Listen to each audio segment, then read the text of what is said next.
Hello friends, law lecture में आप सब लोगों का स्वागत है। आज हम लोग बात करने वाले हैं इंटरप्रिटेशन ऑफ स्टैट्यूट्स में रूल ऑफ स्टैट्यूटरी इंटरप्रिटेशन। इस वीडियो में हम लोग देखेंगे कि प्राइमरी रूल्स क्या है, सेकेंडरी रूल्स क्या है, और साथ के साथ केस लॉ के थ्रू हम समझेंगे कि रूल्स कैसे कैसे अप्लाई होते हैं और कैसे कैसे यूज होते हैं। तो चलो वीडियो शुरू करते हैं। बात करते हैं प्राइमरी रूल्स की। प्राइमरी रूल्स में literal rule, golden rule, mischief rules, rules of harmonious construction, reasonable construction, ejusdem, generis, ये लैटिन मैगजीम्स है। सेकेंडरी रूल में expressio unius est, exclusio alterius, contemporanea, expositio est, optima, एस fortissima in lege और नॉस की ट्योर socks. इस तरीके से ये मैगजीम्स हैं, लैटिन मैगजीम्स को हम जितनी भी ये मैगजीम्स हैं इनको अलग से समझेंगे। फिलहाल हम देखेंगे लिटरल रूल, गोल्डन रूल और mischief rule with case law.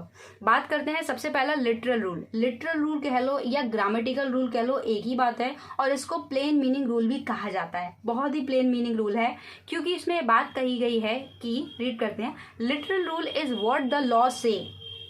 Literal rule क्या है कि लॉ क्या कहना चाह रहा है, बजाय इस बात के instead of what the law means, कि उसका मतलब क्या है। जो कहना चाह रहा है वो इम्पॉर्टेंट है, उसका मतलब क्या है वो चीज़ इतनी इंपॉर्टेंट नहीं है। कंडीशन फॉर अप्लाई ऑर्डिनरी और नेचुरल वर्ड्स के लिए, क्लियर वर्ड्स के लिए, और जो डाउटलेस वर्ड हैं उनकी कंडीशन में।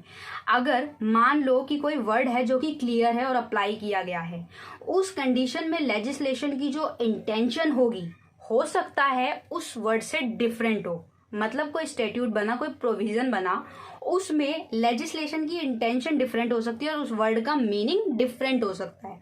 तो जो उस वर्ड का मीनिंग होगा वो जो है यूज होगा, ये लिटरल रूल कहता है, ना कि जो उसका क्या कहते हैं आपका इंटेंशन है वो चीज़ नहीं देखी जाएगी। दूसरी बात, आगे बढ़ते हैं।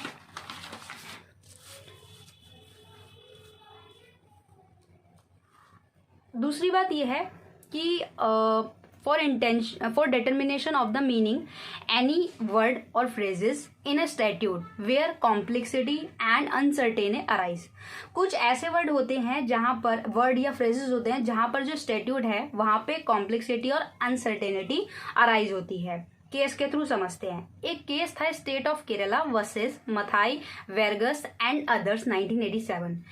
ऐसे समझाती हूँ। इसमें केस में हुआ क्या कि एक पर्सन को पकड़ लिया गया, किस में, उसको उस ऑफेंस में पकड़ा गया काउंटरफिट में, काउंटरफिट करेंसी में। उसके पास काफ़ी सारे डॉलर्स मिले, तो उस पर सेक्शन 489A, 489E, 420 इस तरीके के चार्जेस लगाए गए अंडर सेक्शन IPC। तो उसमें क्या हुआ, उसका जो प्रोसेसिंग काउंटरफिट करेंसी था, उस पर्सन ने यानी अक्यूज ने मना कर दिया कि जो 489 आप मेरे पे ये चार्जेस लगा रहे हो ये तो लगते ही नहीं है, क्योंकि ये तो इंडिया करेंसी के नोट्स पे लगते हैं। जो काउंटरफिटिंग है वो फॉरेन करेंसी पे लगता ही नहीं है। तब जो ये कोर्ट है उसने ये बात कही कि करेंसी नोट हो या बैंक नोट हो, ये जो है प्रीफिक्स नहीं है और जो पर्सन है वो लायबल होगा काउंटर फिट के लिए, तो यहाँ पे उसे लाइबल कर दिया गया। दूसरा केस है राम अवतार versus assistant sale tax officer AIR 1961। इसमें बैटल लीव का केस है। ये वाला केस हमने इंटरप्रिटेशन ऑफ स्टैट्यूट्स के क्लासिफिकेशन में काफी अच्छे से पढ़ा है, तो जिसने वो वीडियो नहीं देखी है डिस्क्रिप्शन बॉक्स में लिंक मिल जाएगा या ऊपर आई बटन पे, आप दोनों में से कहीं से भी देख सकते हो। इसे को रफली बता देती हूँ। उसमें यह हुआ था कि पर्सन पे जो है टैक्स लगा था और उसने कहा था कि जो बैटल लीव है वो जो है सब्जी में आता है, तो मुझ पर इतना टैक्स क्यों लगाया गया है। तो जब ये बात हुई थी कि जो बेटल लीव्स है वो कहीं भी मेंशन नहीं है कि वो एक सब्जी है। दूसरी बात करते हैं गोल्डन रूल की। गोल्डन रूल देखो नाम से पता चल रहा है गोल्डन रूल, इसका जो ओरिजिन है वो 1857 में हुआ और इसको लॉर्ड वेंसलदान ने in case of grey versus Pearson का केस था जिसमें ये आया था गोल्डन रूल। दूसरी बात, जस्टिस कृष्णा अय्यर के हिसाब से it can be use an exception of literal rule, यानी कि लिटरल रूल में क्या उस वर्ड के मीनिंग पे जाएंगे, बट ये उसका एक एक्सेप्शन माना जाएगा।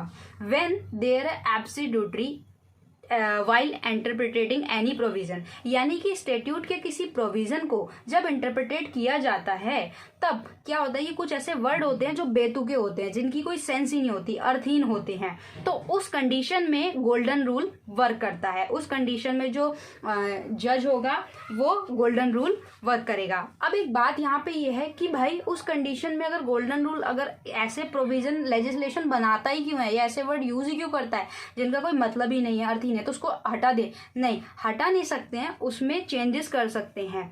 हटा इसलिए नहीं सकते हैं कि भाई लेजिस्लेशन की भी भाई काफी रिस्पेक्ट है, उसका भी अपना एक ओहदा है, तो वो हटाया नहीं जाएगा। एडवांटेज क्या है गोल्डन रूल के? With the help of the rule error in drafting can be correct immediately. जिस भी प्रकार का एरर होगा उस स्टैट्यूट में वो करेक्ट हो जाता है इमीडिएटली। दूसरी बात, जो डिसीजन होते हैं वहां पे पार्लियामेंट का जो इंटेंशन है वो चीज देखी जाती है, ना कि उस वर्ड के मीनिंग को। देखो इसका एक्सेप्शन ही हो रहा है एक तरीके से लिटरल रूल का। दूसरी बात, इसके जो डिसएडवांटेज है ये बहुत ही लिमिटेड है और रेयर केस में यूज होता है। दूसरी बात, there are no real guidelines, यहाँ पे कोई रियल गाइडलाइंस नहीं है कि इसको कब यूज किया जाएगा। तीसरी बात, जो जज है have no power to intervene the pure injustice. इसमें कई बार ऐसा होता है कि एक जज को क्या है, दिख रहा है कि वो वर्ड जो है मतलब अर्थहीन है, उसका कोई वर्ड मतलब ही नहीं बनता, बहुत बेतुका है, लेकिन दूसरे जज को क्या पता ना लग रहा हो, तो इस वजह से कई बार इनजस्टिस की भी चांसेस रहते हैं। तो ये इसके डिसएडवांटेज हैं। केस के थ्रू देखते हैं। RV Allen 1872, इस केस में ये हुआ कि हालांकि एक नियम बना है कि भाई अगर कोई मैरिड पर्सन है और उसके जो हस्बैंड या वाइफ है दोनों में से कोई एक मतलब जिंदा है, तो उस कंडीशन में क्या होगा, दूसरी शादी नहीं कर सकता।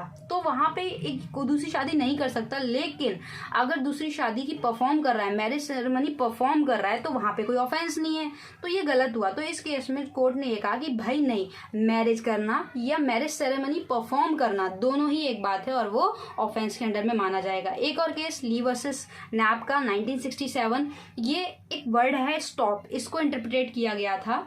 Road traffic act 1960 section 77 clause 1 में ये लाइन लिखी गई है, ही शैल स्टॉप।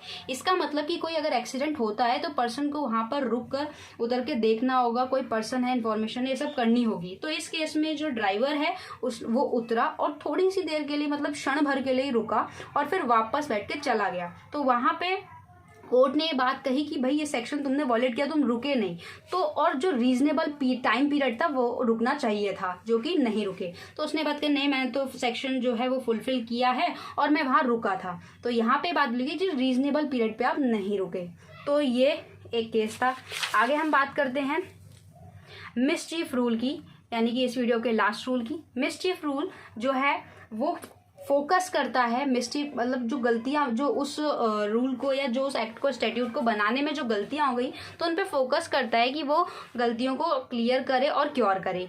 एक केस आया था हेडन का 1584 में बाय लॉर्ड पॉक। इसको ये जो मिस्टीफ रूल है इसको हेडसन रूल भी कहा जाता है।